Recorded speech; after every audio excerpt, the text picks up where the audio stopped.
कल मैंने एक कांग्रेस के नगर सेवक मुफ्ती सुफियान विनू साहब का ये वीडियो देखा। उसमें वो अ, हैदराबाद के कॉरपोरेशन इलेक्शन से मुताल्लिक बात कर रहे थे। उन्होंने बात करते हुए सबसे पहले उन्होंने एक फ़ोटो शेयर किया। मैं आपको फ़ोटो दिखा देता हूँ। ये फ़ोटो है ये वो फ़ोटो है। उन्होंने ये फ़ोटो शेयर किया और कहा कि ये कोई लोकसभा या विधानसभा का इलेक्शन नहीं है, ये कॉरपोरेशन का इलेक्शन है। और कॉरपोरेशन का इलेक्शन मीटर, वाटर और गटर का होता है। और इसमें रोहिंग्या की बात कहाँ से आ गई, कश्मीर की बात कहाँ से आ गई, इन तमाम मुद्दों पर उन्होंने बात की। उन्होंने भारतीय जनता पार्टी और मजलिस को कटघरे में खड़ा किया। भारतीय जनता पार्टी को आप कटघरे में खड़ा करें, उसको सज़ा दें, जो चाहें करें, हमसे मतलब नहीं है, क्योंकि वो आप ही में से है।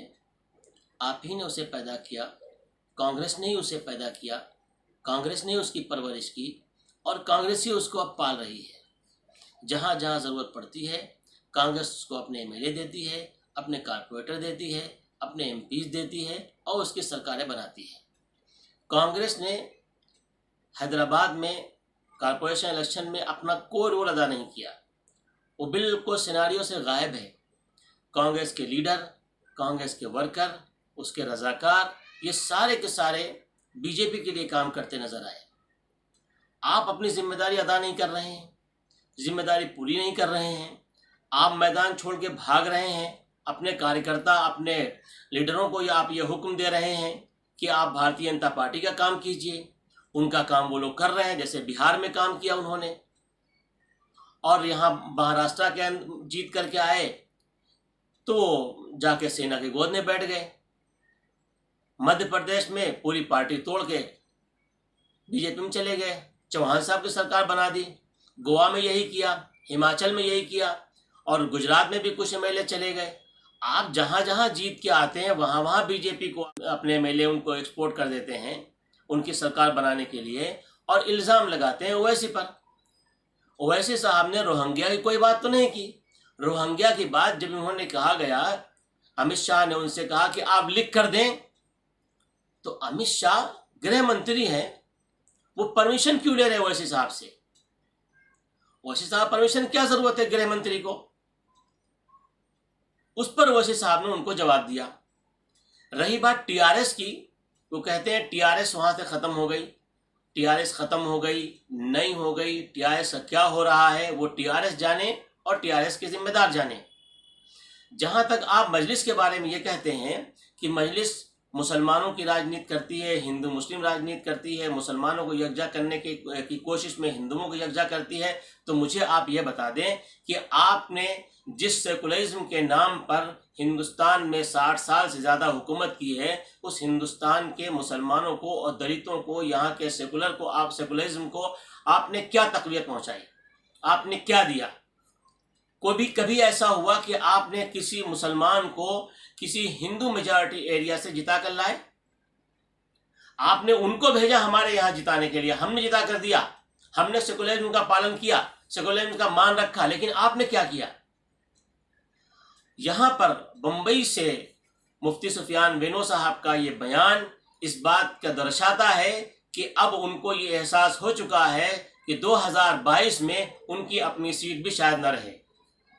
2022 में आप देखिए गए कांग्रेस की जिस तरह बिहार से उसको वहाँ के लोगों ने निकाल फेंका, जिस तरह उत्तर प्रदेश से निकाल फेंका, तमिलनाडु से निकाल फेंका, दिल्ली से निकाल फेंका और उत्तराखंड से निकाल फेंका, वैसे ही जगह जगह जहाँ जहाँ पे इलेक्शन होते जा रहे हैं उसको निकाल के बाहर फेंका जा रहा है, क्योंकि वो उसका अब दौर खत्म हो चुका है। ये बूढ़ी कांग्रेस अब किसी के लायक नहीं रही। सिर्फ ये ट्विटर खेल ले। बिहार इलेक्शन हो रहा था, राहुल गांधी जाके उनके प्रियंका गांधी के फ्लैट में जाकर के उनके बंगले में जाके आराम कर रहे थे और इल्जाम लगाते हैं ओवैसी पर। आपने मेहनत नहीं की, आपने कोशिश नहीं की, आपने उनको जिता दिया। आपके वर्कर, आपके लीडर सारे लोग भारतीय जनता पार्टी के लिए काम करते नजर आए, बिहार में भी और हैदराबाद में भी। फिर भी साहब ओवैसी साहब आप अपना देखें, कांग्रेस क्या कर रही है। कांग्रेस का वजूद खत्म हो चुका है। आने वाले दिनों में जो कुछ उसका कहीं कहीं थोड़ा बहुत नामो निशान बाकी ये भी मिट जाएगा। इसलिए कांग्रेस ने दोगली पॉलिसी हमेशा की है। कांग्रेस ने मुसलमानों और दलितों को साइडलाइन किया है, उनको सियासत से दूर कर दिया है, समाजी एतबार से उनको बैकवर्ड कर दिया है। अगर मुफ्ती सुफियान विनोद साहब आप महाराष्ट्र में हैं, आप यहाँ मुंबई कॉरपोरेशन में आप यहाँ कारपोरेटर हैं, मैं आपसे गुजारिश करता हूँ, अदबन गुजारिश करता हूँ कि आपकी सरकार ने 2014 में जाते जाते मुसलमानों को जो रिजर्वेशन दिया था 5% उन्होंने कहा था कि तालीम में और 5% नौकरियों में, अब तक कोई रिजर्वेशन कहीं नहीं मिला है। अदालत के हुक्म के बावजूद रिजर्वेशन अब तक नहीं मिला है। क्या आप, अब तो आपकी सरकार है, कांग्रेस के मंत्री बने हुए हैं, एनसीपी के मंत्री बने हुए हैं, क्या आप रिजर्वेशन दिलाएंगे? क्या अपना वादा पूरा करेंगे या सिर्फ वादा बराए वादा है? अगर आपके अंदर जरा भी शराफत बाकी है, अगर आपके अंदर जरा भी सच्चाई मौजूद है, तो अपने कायदीन से कहिए, कोशिश करें दिलाने की रिजर्वेशन जो उन्होंने वादा किया था। अपना वादा पूरा करें। अगर वादा पूरा नहीं करते हैं तो फिर जवाब उनको मिलेगा अगले इलेक्शन में। बार बार आप ये कहते हैं कि कांग्रेस को, ओवैसी साहब कहते हैं कांग्रेस आरएसएस का मखौटा है। नहीं नहीं, मखौटा नहीं, कांग्रेस आरएसएस की बेटी है। कांग्रेस को आरएसएस ने पैदा किया और बीजेपी को कांग्रेस ने पैदा किया। दोनों की जड़ एक ही है। लिहाजा आप ये न कहें कि ओवैसी साहब कहते हैं। ओवैसी साहब ऐसी कोई बात नहीं कहते हैं जो आपको खराब लगे।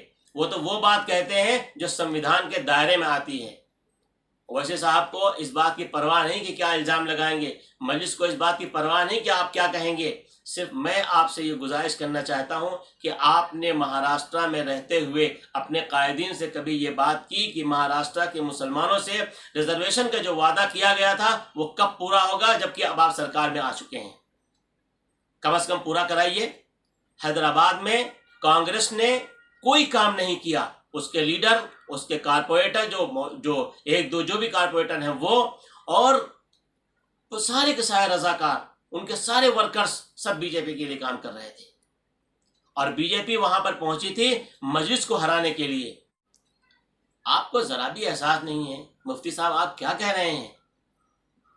कुछ तो समझिए आप। बराए मेहरबानी आप ये कोशिश करें, हैदराबाद को छोड़ दें। वहां जो बीजेपी का हाल होना है सो होगा। कांग्रेस का जो हाल होना था वो हो चुका, वो मैदान से बाहर जा चुकी है। अब महाराष्ट्र के अंदर आप रिजर्वेशन दिलाएं मुसलमानों को, जो आपकी सरकार ने वादा किया था, तब मैं आपको सच्चा समझूंगा। वरना यही समझूंगा कि आप ये इल्जाम लगा रहे हैं, आपको अपनी जमीन खिसकती हुई नजर आ रही है, उसको बचाने के लिए दूसरों पर इल्जाम लगा रहे हैं। अस्सलाम वालेकुम व रहमतुल्लाहि व बरकातहू।